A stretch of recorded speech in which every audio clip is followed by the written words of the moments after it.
2 రోజులుగా మొంతా తుఫాను వల్ల తెలంగాణ రాష్ట్రంలో అనేక జిల్లాల్లో లక్షలాది ఎకరాల్లో పంట నష్టం జరిగిందన్నారు మీరస్ ఎమ్మెల్యే పల్లా రాజేశ్వర్ రెడ్డి. అన్ని రకాల పంటలు భారీగా దెబ్బతిన్నాయని చెప్పారు. పశువులు, గొర్రెలు, మేకలు పెద్ద సంఖ్యలో మృత్యువాత పడ్డాయన్నారు. అనేక చోట్ల రోడ్లు తెగిపోయాయని చెప్పారు. సీఎం, మంత్రులకు ఈ నష్టం గురించి తెలుసా తెలియదా అని ఎమ్మెల్యే నిలదీశారు.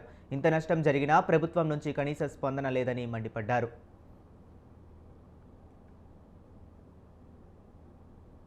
ఎక్కువగా గ్రామసీమల్లో రోడ్లు కూడా కట్టయినాయి, పశువులు చనిపోయినాయి, గొర్రెలు మేకలు చనిపోయినాయి. ఇంత నష్టం జరిగిన ప్రభుత్వ యంత్రాంగం అనేది చీమ కొట్టినట్లు లేదు.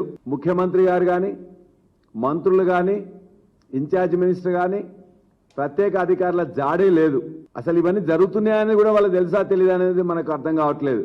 ఇలా అకాల వర్షాలు కానీ లేకపోతే సమయానికి వర్షాలు పడకపోయిన తర్వాత పడడం వల్ల ఇవాళ 5 క్వింటాలు 3 క్వింటాలు నుండి 5 క్వింటాలే వస్తున్నది. ఆ 5 క్వింటాలు వచ్చేది కూడా ఇవాళ సిసిఐ అనేక నిబంధనలు పెడితే కాటన్ కార్పొరేషన్ ఆఫ్ ఇండియా ఈ ప్రభుత్వానికి చేత కావట్లేదు, మాట్లాడ రావట్లేదు. నిన్న పడిన వర్షానికి మళ్ళా మొత్తం బూజు పట్టి నల్లగా మారుతా ఉన్నది.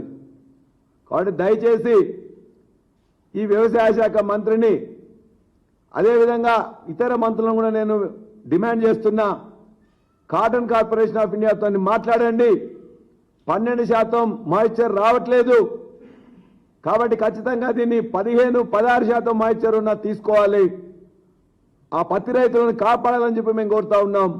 మా జనగామ, అదే ఉమ్మడి వరంగల్ జిల్లాలో ఎక్కువగా గ్రామసీమల్లో రోడ్లు కూడా కట్టయినాయి, పశువులు చనిపోయినాయి, గొర్రెలు మేకలు చనిపోయినాయి. ఇంత నష్టం జరిగిన ప్రభుత్వ యంత్రాంగం అనేది చీమ కొట్టినట్లు లేదు.